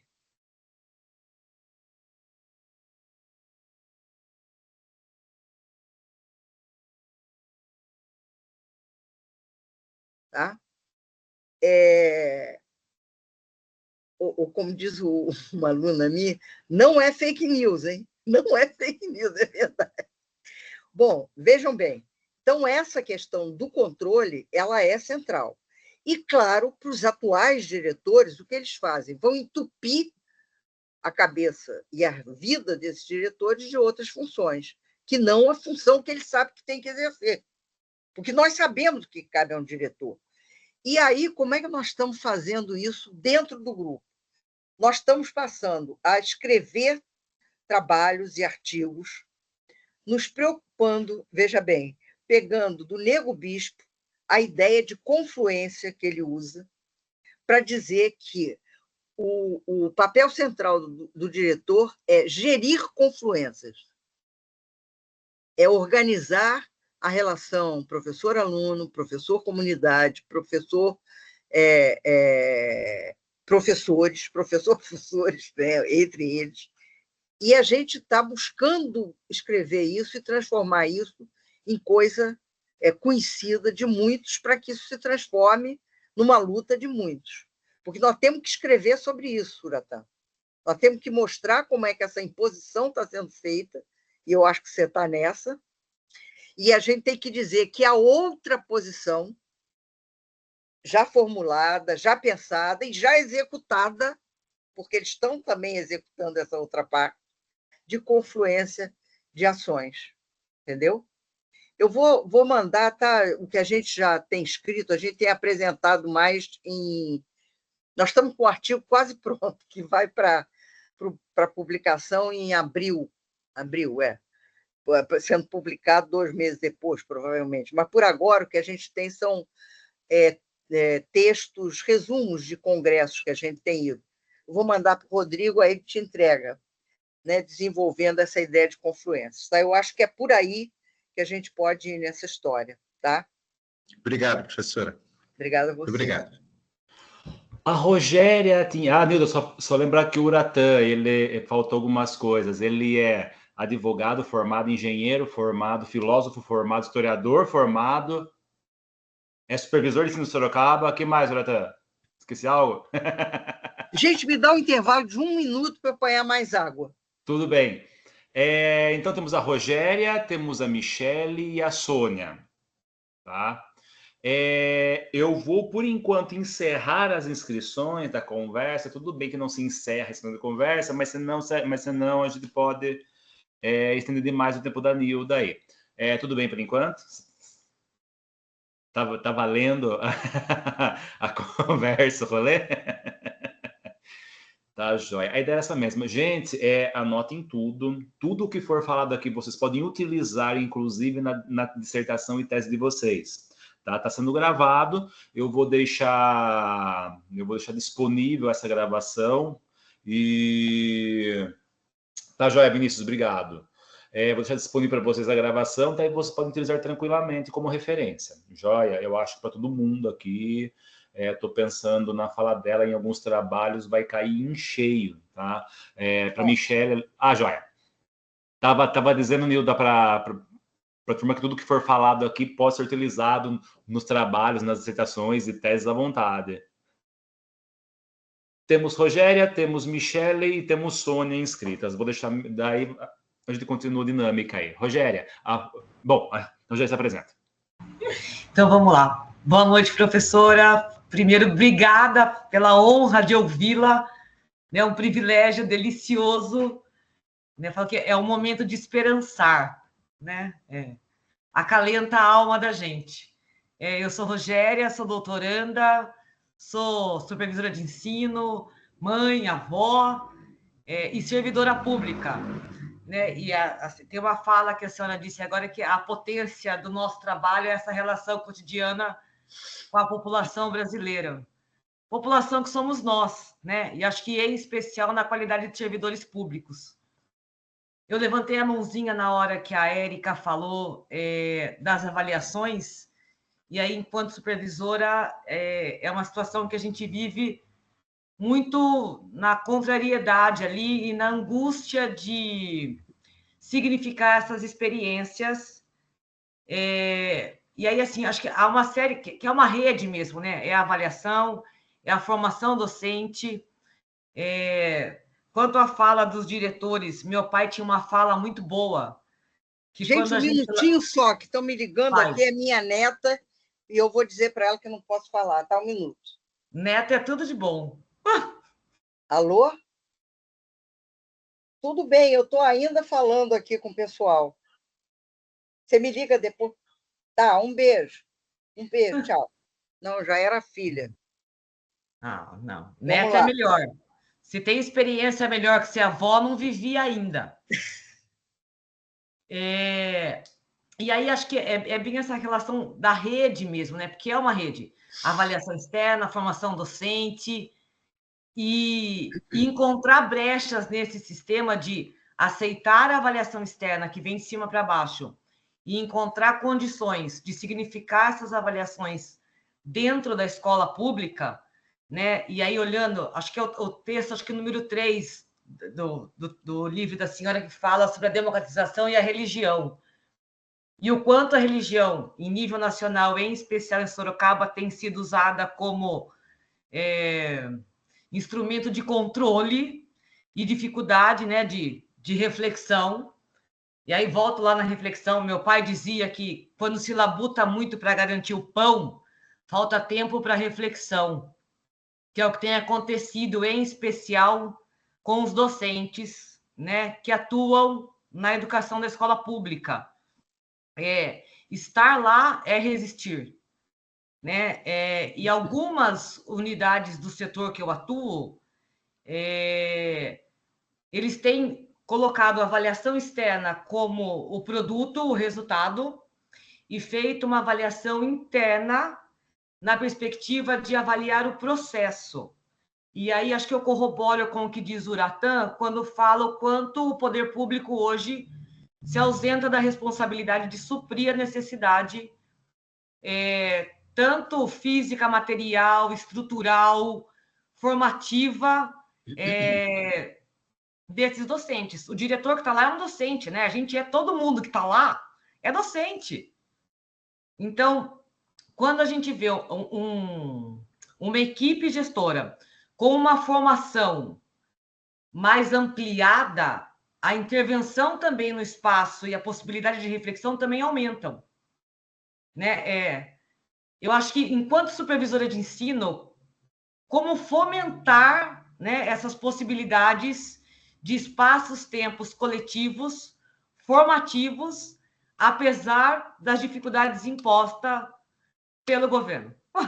Acho que é isso, né? Como que a gente encontra brechas mais promissoras, para além dessas que a gente já vem cavando nos espaços que a gente atua. Acho que é isso, e muito obrigada pela disponibilidade. Rogério, não tem brecha, tá? O governo, o poder não dá brecha. O problema é que o poder não é exercido só pelos poderosos, ele é exercido por toda a sociedade, né? Durante toda a sociedade.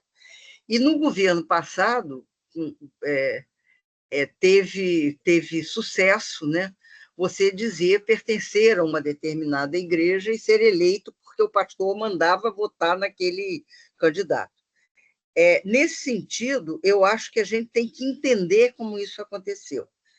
Eu acho que a gente tem que trabalhar bastante, nós aqui, né, eu digo mais na universidade, para entender e contribuir para os colegas, né? Porque, de fato, uma das coisas que a gente vai trabalhar é um filme, veja bem você, que foi feito em 1990 e que nós não conhecíamos, é um documentário feito pelo João Irmão do que ganhou o Oscar. Tá? Ele é irmão dele, faz documentários. Ele foi muito influenciado pelo Eduardo Coutinho e faz só documentários, né? Enquanto que o irmão produz ficção. Né?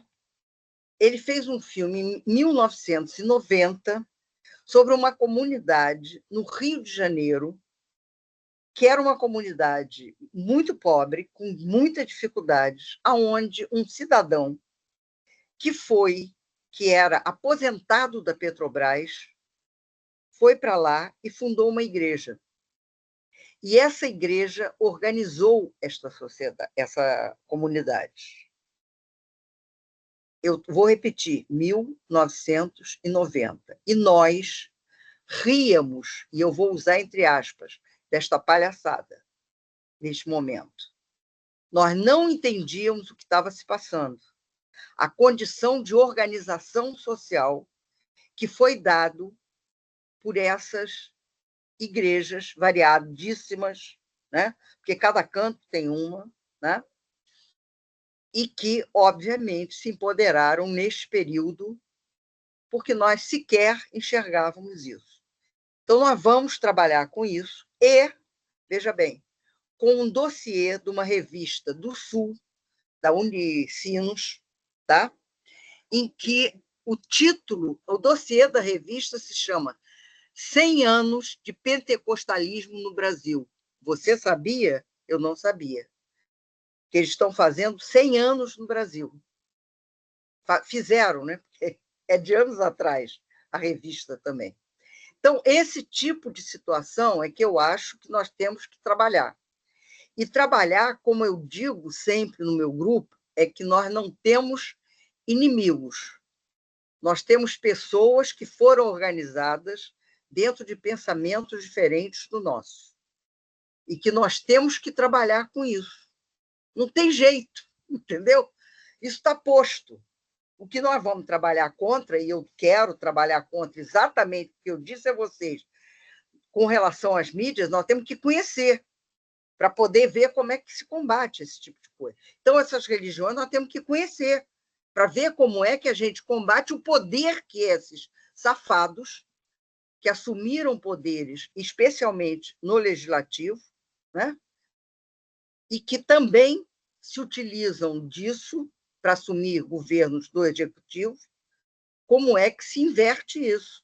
Nós vamos ter que estudar. Isso está posto para nós como problema. Né? É isso que a gente vai ter que fazer. Né? E não achar, e isso me deixa assim meio dolorida toda vez que eu tenho que falar com isso, que isso é gado. Não é. Não é gado. Isto não é gado. Tá? Vamos lá, vamos pensar de forma diferente. Né?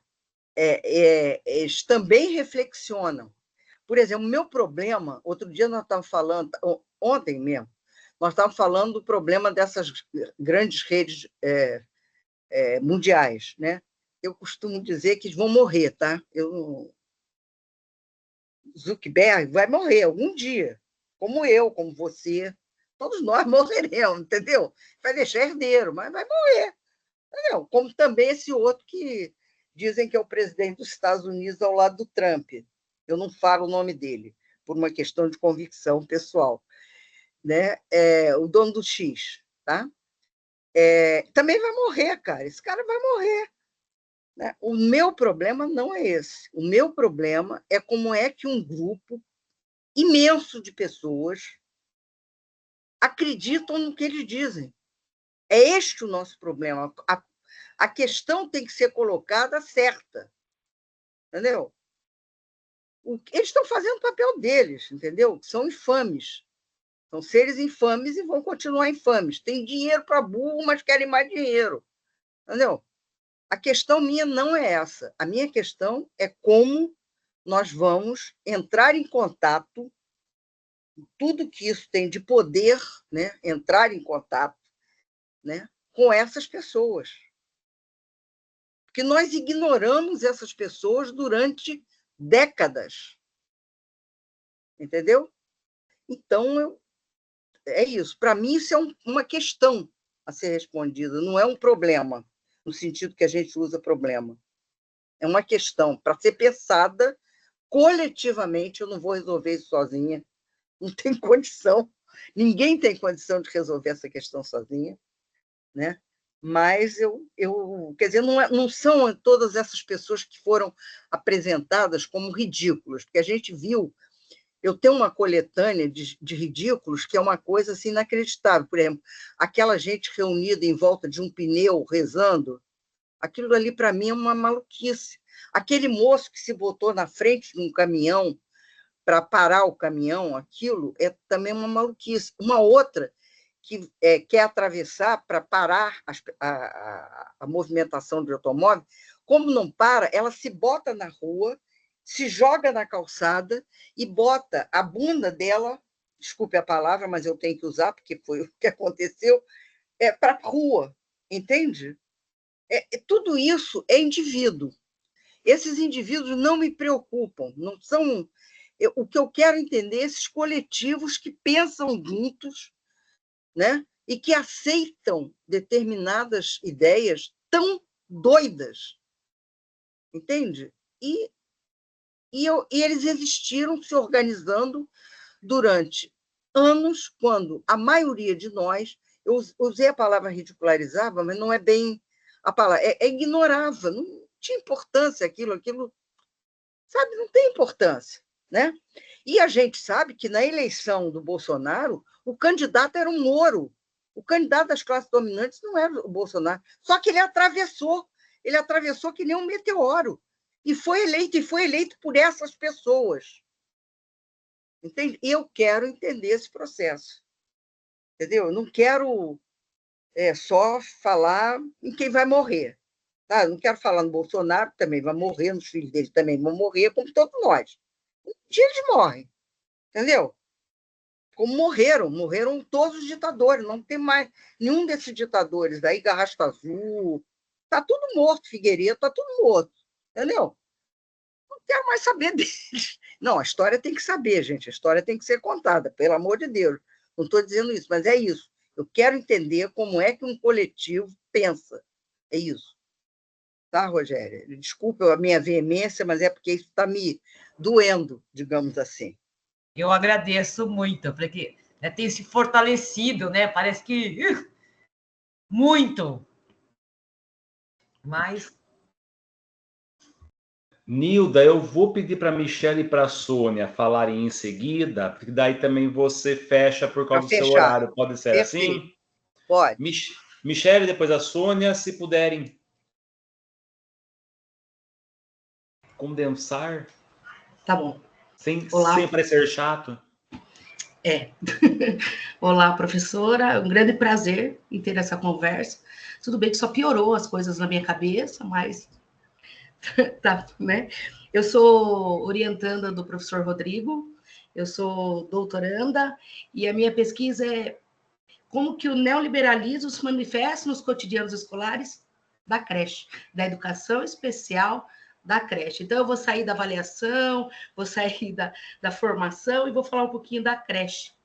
E como que se dá esse movimento do neoliberalismo com o sucateamento, com a competição, com a individualidade dentro da creche. E fazendo as leituras, né, a leitura que foi proposta, daqui fala sobre a formação continuada, nós da creche não temos, não há nada nesse sentido para a primeira infância, dentro da educação especial, e sem ser da educação especial também, não temos. Outro trecho que fala sobre a diversidade, né? A questão da importância da diversidade. A educação especial, que ela estava começando a evoluir, começando a se mostrar diferente dentro da educação, volta atrás. Né? Tiraram das escolas especializadas, colocaram como inclusão dentro das escolas normais e já quase que voltou para essas escolas especializadas, e agora retorna, né, essa lei cai. Mas ainda, eu falo que continua à margem, né? A creche já não é vista, e a educação especial dentro da creche não se sabe onde está, como funciona. Então, é esse meu trabalho, é dentro disso. Como que o neoliberalismo influencia nesses movimentos.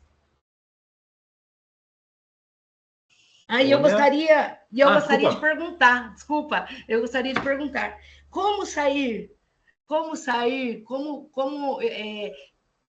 desses movimentos a partir do cotidiano, dos nosso cotidiano escolar. E só mais uma fala.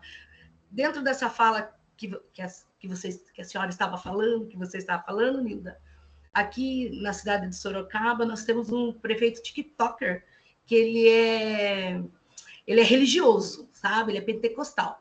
Só que na campanha dele, ele dançou funk. Ô, Michele, você vai ter que repetir, porque para mim ficou parado. Caiu a internet, eu acho, de vocês. Essa segunda pergunta eu não ouvi nada. Parou imediatamente quando você ia falar. Olha, esse prefeito tem coisa, hein? Eu estava falando estava falando aqui do prefeito da nossa cidade. Ele é pentecostal, ele é religioso, e agora ele se reelegeu. Ele usa a religião pentecostalista para se eleger. A gente tem que dizer isso com clareza. Sim, só que olha a ambiguidade, Ele é religioso e, a partir de um funk, segue o baile, ele se reelegeu. E eu falo isso porque na minha comunidade, na minha escola, uma mãe falou isso para mim, ela falou assim, porque a gente estava conversando sobre as questões do homem na creche, né? Porque nós temos auxiliares de educação homem, que ela não admitia, que ia trocar a filha dela, enfim, eu tentando conversar com ela, explicar, e ela vira assim, fazer o quê, né? Segue o baile. Eu falei, mas você pode fazer diferente, você pode votar diferente. Não, professora, só tem esse, segue o baile, que é o da direita daqui de Sorocaba, né? Então, só para entrar nessa fala que a senhora estava falando. Obrigada, Nilda. Quer responder a Michele, claro, Nilda? Claro, e depois... Vamos da Sônia. Isso, daí a gente... Isso. Boa noite, professora. Prazer conhecê-la. Meu nome é Sônia. Eu também pertenço à Rede Municipal de Sorocaba. Eu sou funcionária pública também da Rede Municipal. E, assim, para além das reflexões aí de toda essa questão política, que ela é muito presente, o que eu gostaria assim de pontuar é que, assim, eu lendo aqui, né, o texto e a forma como você coloca essa questão das redes, eu considero isso, assim, né, aqui tem tudo, aqui tem o estético, aqui tem o ético, aqui tem, inclusive, o poético, para mim, dentro dessa perspectiva, porque as redes, realmente, elas nos formam, né, elas acabam fazendo parte aí, né, de todo esse contexto, desse processo, né, formativo aí dos professores e de todos esses que estão dentro, né, desse rol, né, de relações, né? Uma coisa que me chamou a atenção, inclusive quando você fez alguns comentários aí, conforme o debate ia se movimentando, tá? Eu fui lembrar de uma coisa assim muito, né? Muito assim lá atrás, né? Que vem lá, né? Eu me lembrei das questões relacionadas, né, ao indivíduo e à sociedade, né? Você estava falando assim, olha, me preocupam, assim, as pessoas em si, elas vão morrer, né? E assim, não são esses elementos específicos, né, que são determinantes, né, no problema, tá? Porque, na verdade, o que acontece, né? É o Durkheim lá que vai trazer algumas ideias nesse sentido, de que a sociedade ela é superior ao indivíduo, ela existe independente do indivíduo, né? Mas, por outro lado, a existência ali de uma sociedade, ela só se concretiza quando existe um determinado grau ali de consenso entre esses membros que constituem essa sociedade, né? E eu acho que o grande problema que advém de tudo isso é que essas pessoas, né, dentro ali dos seus espaços de poder na sociedade, elas conseguiram influenciar ali essas regras sociais, essas crenças, né, de forma a fazer com que isso ficasse dentro da estrutura da sociedade, tá? Então, assim, muitos ditadores, eles morreram. No entanto, nós sofremos hoje consequências, né, de todo esse processo, né, de um regime totalitário, né? Então, assim, eu entendo aí, né, essa necessidade de entender, assim, de tentar compreender esses processos, tá? Porque isso acaba influenciando, inclusive, toda essa rede que está tecida, né, dentro das escolas e dos espaços formativos, né, que você pontuou no seu trabalho. Então, assim, eu não tenho, na verdade, assim, uma pergunta muito específica, mas o que eu tenho a dizer é justamente isso, que, assim, o seu trabalho, né, e o seu movimento, né, enquanto professora, porque, né, você falou que está trabalhando isso, né, né, que eu não deixei de ser professora, e eu digo que eu vou morrer sendo professora, porque eu não sei se eu vou chegar nesse ponto de não ser mais professora, né? Embora eu ainda tenha muitas coisas para aprender, talvez muito mais do que coisas para ensinar. Mas, assim, o que eu percebo é mais ou menos isso, entendeu? De entender e de ver o seu trabalho como uma coisa, assim, que traz muitos contraditórios, né? Como isso permeia todas as nossas relações, né? Mas que faz isso de uma maneira muito, muito bonita, tá? E muito, como eu posso dizer, contundente, né? Porque te provoca a pensar sobre essas coisas. Obrigada, Sônia.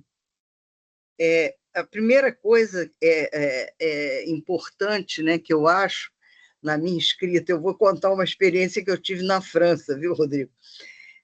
Teve um texto que eu enviei para ser publicado numa revista, numa universidade que eu tinha muito contato, né, naquele período, dois pareceres bastante debochados que foram mandados para mim sem cuidado. Mas eu, como já recebi muitos pareceres desse tipo, eu não tenho o menor problema com eles, mas a pessoa que fazia a revista ficou muito nervosa. E aí, com ele, embora tenha me mandado, né? Eu disse para ela, não devia ter nem mandado, mas enfim, como eu recebi também recentemente uma revista brasileira. Mas esses pareceres, aí ela disse, não dá para você mandar traduzir melhor por uma pessoa o que você escreveu. Aí eu disse para ela, querida, o nome dela é Matilde, o seguinte, eu não escrevo em francês, o meu texto é mandado para uma pessoa que domina as duas línguas muito bem, francês e português, é um francês, mas que vive no Brasil, e é tradutor formado, e ele me traduz muito bem. Meu problema não é esse.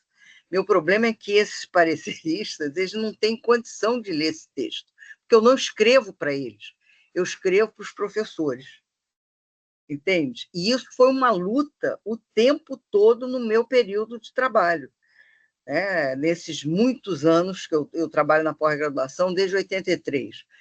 Em todos esses anos, eu nunca escrevi para ser lida pelos filósofos e sociólogos franceses, entendeu? Então, isso causa problema, mas eu fico muito feliz quando alguém diz que eu escrevo bem, porque eu quero escrever para o professor, eu não quero escrever para essas pessoas. E se eu sou entendida por essas pessoas que eu quero que entendam, está muito bom, entendeu? E hoje eu lido com isso com muito mais facilidade, né? Eu, inclusive, conversei com o editor da revista brasileira e disse, olha, não é você não pode me mandar esse texto, porque o parecer era precário, entende? Era primário o parecer, né? O parecer era de uma pessoa que dizia que eu estava precisando ler Certeau, quando eu fui a pessoa que introduziu na educação Certeau, entendeu? E que conheço Certeau em francês, em espanhol e em português, entendeu? Então, é o seguinte, obviamente é uma pessoa que estava encantada naquele momento pela primeira leitura que tinha feito Certeau, e que eu tinha trabalhado muito pouco com Certeau no texto, ela queria ver mais. Entendeu? Eu entendi o que era. Agora, o editor não podia ter me mandado. Eu falei com o editor, porque isso precariza a pessoa que leu. Não é a minha não vai afetar isso. Entendeu? Então, você tem que ter cuidado, inclusive conversar com ele, né? Porque ele não sabe que era eu, porque é aquele negócio do cego, entendeu? Você faz a leitura cega, que eles acham que é a maior maravilha. Isso é uma herança também do capitalismo. Você tem que fingir que não sabe quem está escrevendo, entendeu? Porque eu sei da área de comunicação, de cotidiano, quando eu leio, eu sei de onde vem, cara. Eu sei que vem do grupo do Rodrigo ou vem do grupo entendeu? Da Inês, eu sei, cara, entendeu? Porque eu estou dentro disso há muitos anos. Então, é uma besteira essa coisa. Mas, enfim, é assim que tem que ser. Vamos lá, essas heranças a gente vai tirando aos poucos. Mas, voltando à pergunta da Michele. Michele, na Sônia, eu queria falar uma coisa. Você se classificou, Sônia, como funcionária pública. Você é servidora pública. Isso foi uma coisa que eu aprendi com meu pai. Entende? Eles querem dizer que a gente é funcionário, mas a gente não é funcionário. A gente é servidor público. Então, essa luta com palavra, para nós, é central. Ela é central. Né? Bom, mas a pergunta de Michele. Michele, eu fui convidada recentemente para ir num encontro de educação infantil que vai ser realizado no Rio Grande do Norte. É um encontro nacional deles. Eu levei um susto, porque eu nunca trabalhei com educação infantil, entendeu? A minha ignorância é muito grande nesse setor. Eu tenho, inclusive, pouca leitura deles, né? E eu disse isso para ela, olha, eu acho que estou sendo convidada errada. Aí ela me disse, não, a gente quer trabalhar com a questão do cotidiano. Aí eu falei, bom, aí eu vou. Né? Mas não é o cotidiano da educação infantil só, é cotidiano da escola, pode ser, né? E talvez levantar algumas questões, porque como eu sou muito metida, eu me meto nas coisas, mas efetivamente eu posso levantar algumas problemáticas que podem existir na educação infantil. Mas eu entendo muito pouco, como Érica, eu entendo muito pouco da educação especial, né? Mas eu posso dar palpite, né? Acerca de certas coisas, porque eu tenho experiência na área de educação. Mas, nesse sentido, eu acho que não é como é que a gente pode, com essa ideia que eu até falei quando eu respondi ao Uratã,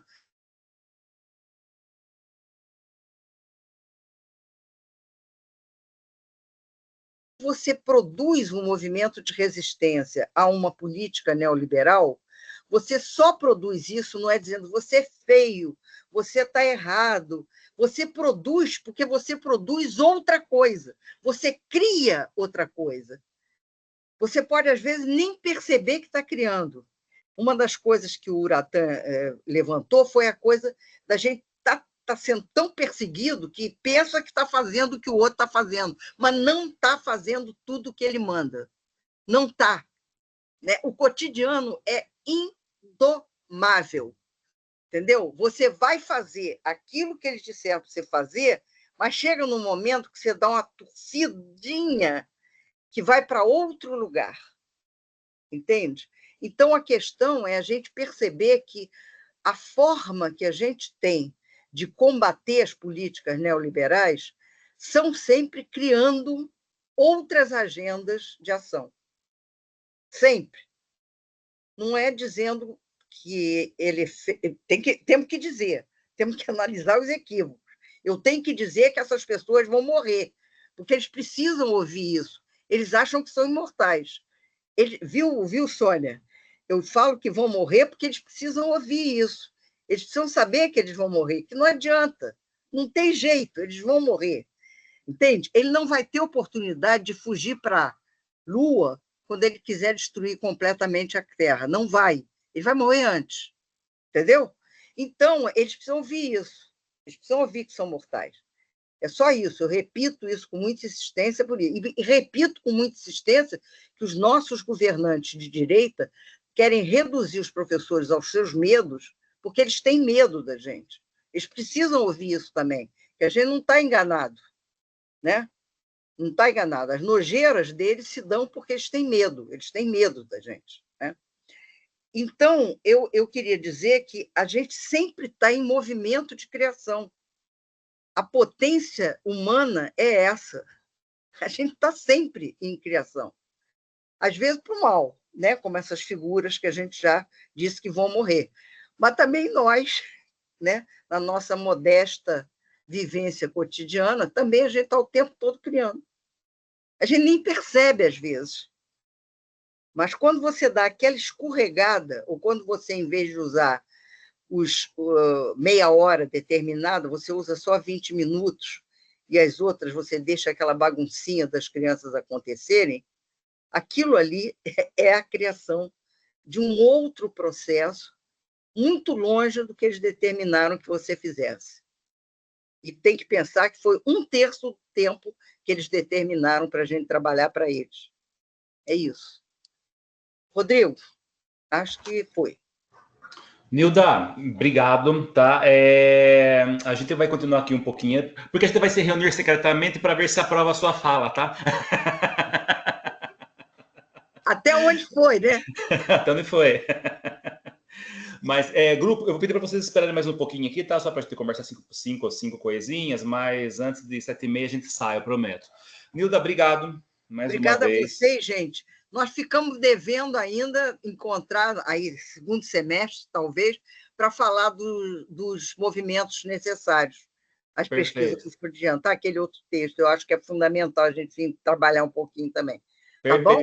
Se você quiser, a gente já te convida, marca uma data, e também para falar um pouco mais sobre a Reisa, tá? Que daí também... eu chamo de Reisa, hein? Reisa, é engraçado Reisa. onde a gente bota o acento. Olha, você marcou, né? Aí o dia 29, né, de abril. A gente vai ter uma reunião, hein? Sim, marquei, tá marcadinho já, tá tudo em ordem. Então, tá. Eles vão poder vir se quiserem, mas vão ficar no YouTube, tá? Porque senão fica muito pesado. Tá bom, eu passo o link tudo na hora, daí tá legal. a gente conversa também. Isso. Um beijo grande, gente. Enorme, muito obrigadão por tudo. Hein? Tchau. Tchau. Beijo.